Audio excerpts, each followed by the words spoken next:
নমস্কার, কেমন আছেন সবাই? ঘরকন্যার একটা ব্লগে আপনাদের সকলকে জানাই স্বাগত।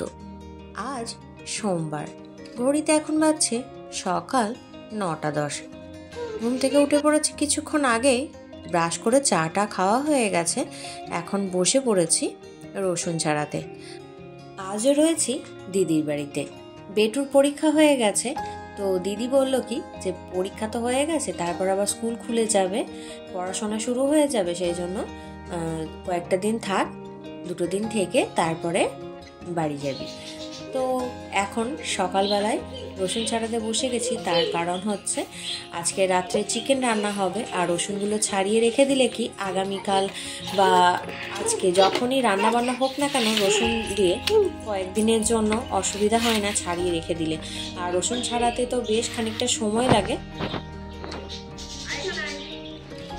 আর এখানে ছোটটা খেলা করছে, আর সাথে রয়েছে আমার বেটু। আর দিদির বাড়ির উঠোনটাতে সকাল থেকে কিন্তু বেশ ভালো রোদ্দুর আসে।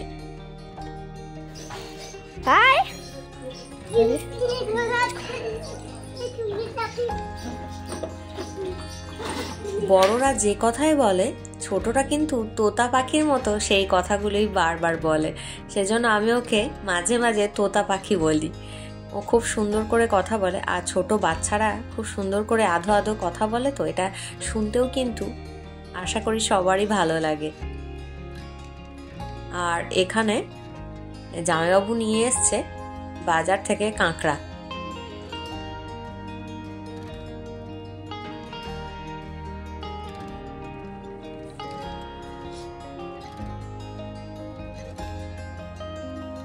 আর এই কাঁকড়া খেতে পরিবারের সকলে কিন্তু বেশ পছন্দ করে। আর রিম্পা বসে গেছে মাছ নিয়ে। এখানে রয়েছে 2 রকমের মাছ, একটা হচ্ছে চারাপোনা আর হচ্ছে মৌরলা। 2 রকমের মাছ রয়েছে। রিম্পা এখন মাছগুলো বেছে নিচ্ছে। তারপর আজকে জলখাবারের জন্য রান্না করেছে ঘুগনি। দিদি সকাল থেকেই দেখলাম রান্নাঘরে রয়েছে, তো জলখাবারের জন্য ঘুগনিটা তৈরি করে ফেলেছে। আর সাথে রয়েছে কাঁচা পেঁয়াজ। আর এই কাঁচা পেঁয়াজ দিয়ে ঘুগনিটা খেতে কিন্তু বেশ ভালোই লাগে।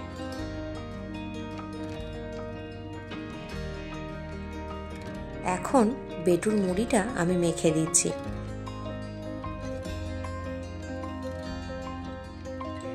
তা না হলে মুড়িগুলো তো খেতেই চাইবে না। তো এখন সবাই পরিবারের সকলে মিলে টিফিন করে নিয়েছি। আর এখন চলে এলাম রান্নাঘরে। এখন রিমি মাছগুলো নিয়ে উল্টানোর চেষ্টা করছে আর কি, নতুন রাঁধুনি তো। আর আজকে দুপুরে এই মাছটা ভাজা হবে, মানে চারাপোনা যেটা আছে এটা হচ্ছে শুকনো লঙ্কা ফোড়ন দেওয়া হয়েছে তেলটার মধ্যে, মাছটা ভাজা হবে, ক্রিস্পি করে ভাজা হচ্ছে। আর এখানে হচ্ছে চিংড়ি মাছ। এই চিংড়ি মাছগুলো এখন ভেজে নেওয়া হচ্ছে। এটা রিমি রান্না করবে, আমি শুধু মাছটা ভেজে দিচ্ছি। মানে চিংড়ি মাছ ভাজতে তো বেশি সময় লাগে না। আর রিমি হচ্ছে আমার দিদির মেয়ে।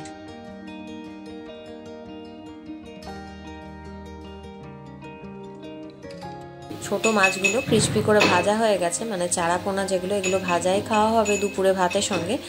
আর এই মাছগুলো একটু হালকা করে ফ্রাই করে দিচ্ছি। আর এখানে রয়েছে চুনো মাছ। এই মাছগুলো ফ্রিজের মধ্যে রাখা ছিল, এখন বার করে ধুয়ে নেওয়া হয়েছে। ধুয়ে নিয়ে নুন হলুদ মাখিয়ে রাখা হচ্ছে, রেখে দেওয়া হচ্ছে, জল ঝরে যাবে। আর এই ছোট মাছটা টক করা হবে, তেঁতুল দিয়ে টক করা হবে। আর এখানে কিছু মৌরলা মাছ ছিল, মৌরলা মাছগুলো ভেজে রেখে দেওয়া হবে।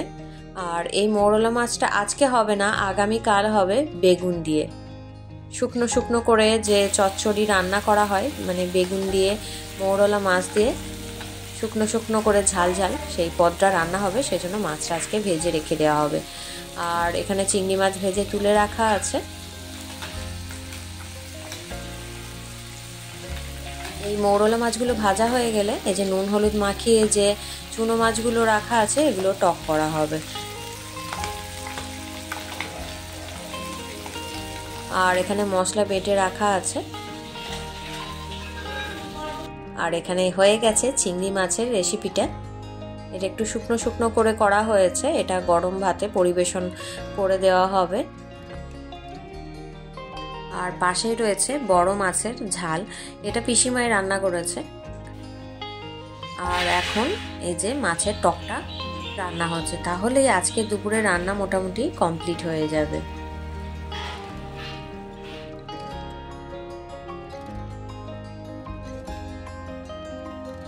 আর বাঙালি বাড়ি দুপুরবেলা ভাত তো অবশ্যই থাকবেই। তো এইগুলোই হচ্ছে আজকে দুপুরের রান্না বান্না। আর অ্যাকোরিয়ামের মধ্যে মাছগুলো রয়েছে।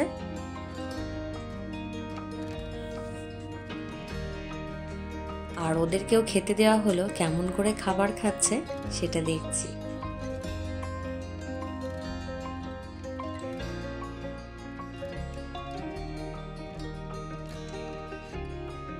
আর ছোটটা কিন্তু সুযোগ পেলেই এই ডাইনিং টেবিলের মধ্যে উঠে বসে থাকে সারাক্ষণ।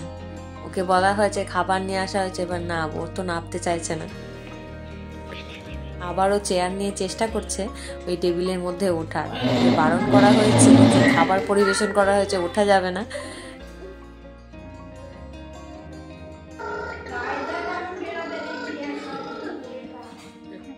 তো এখন দুপুরবেলা সবাই মিলে এখন খাওয়া দাওয়া করা হবে।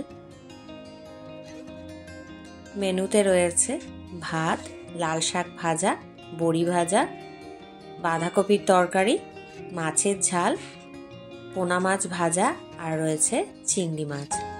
আর সাথে রয়েছে গতকাল নবান্ন উপলক্ষে রান্না করা পায়েস আর চাটনি। দুপুরবেলা খাওয়া দাওয়া হয়ে যাওয়ার পর আমি বারান্দার মধ্যে যে জামা কাপড়গুলো মেলা ছিল সেগুলো তুলতে এলাম। আর বেটু ব্যালকনির মধ্যে যে পাখি রয়েছে সেই পাখিগুলো দেখবে বলে চলে এসেছে।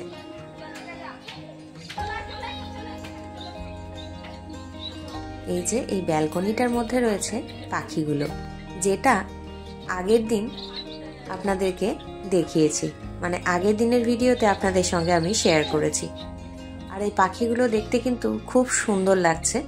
আর এইখানে বসে থেকে অনেক সময় কিন্তু অতিবাহিত হয়ে যাচ্ছে। বেশ কিছুটা সময় এখানে অতিবাহিত করার পর এখন চলেছি নিচে।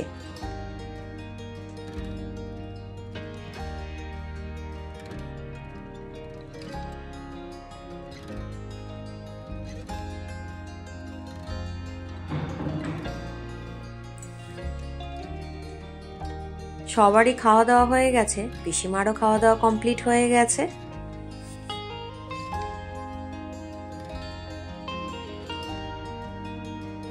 সন্ধ্যের সময় চা কফি দুই রকমই হয়েছিল, যে যেটা পছন্দ করবে তার জন্য সেটা তৈরি করা হয়েছিল। আর এখন আমি চলে এসেছি রান্নাঘরে। রিমি আজকে রাত্রে চিকেনটা রান্না করবে, আর আমি এখন আলুটা ভেজে দিচ্ছি। মশলা বাটা, পেঁয়াজ কাটা, রসুন ছড়ানো সবই রেডি আছে।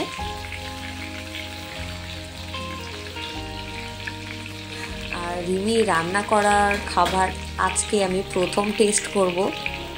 এটা ভেবেই ভালো লাগছে যে রিমি আজকে রান্না করে সবাইকে পরিবেশন করবে। ফোনেতে শুনেছি মানে যে ও মাঝে সাঝে রান্না করে, কিন্তু আমার আজকে খাওয়ার সৌভাগ্য হবে রিমির হাতের রান্না। আর রিমি তো ক্যামেরার সামনে আসতে চায় না, সেজন্য ওকে আর দেখাতে পারছি না এই মুহূর্তে, যদি পরে দেখাতে পারি। আর বেটু এদিকে ওর মাসিমণির ছেলের মানে দাদার যে গিটারটা রয়েছে সেই গিটারটা নিয়ে এখন একটু বাজানোর চেষ্টা করছে।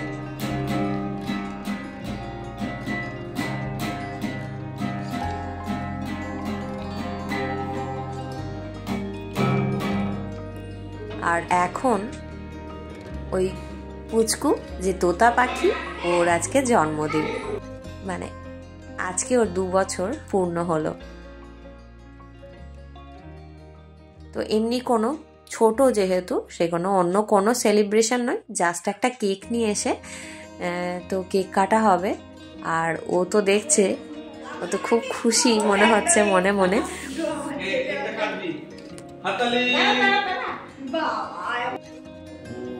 Happy birthday to you. Happy birthday to you.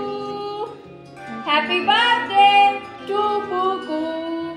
Happy birthday. এই সমস্ত জন্মদিনের অনুষ্ঠানগুলো ছোট করেই হোক বা বড় করেই হোক, ছোটরা তো আনন্দ পাই, সাথে বড়রাও কিন্তু কম আনন্দ উপভোগ করেন না।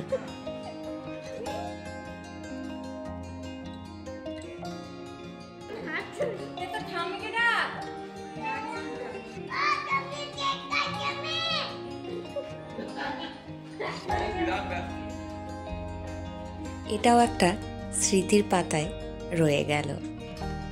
আর এই ছোট ছোট মুহূর্তগুলোই পরে যখন আমরা স্মৃতিচারণ করি তখন বেশ ভালো লাগে।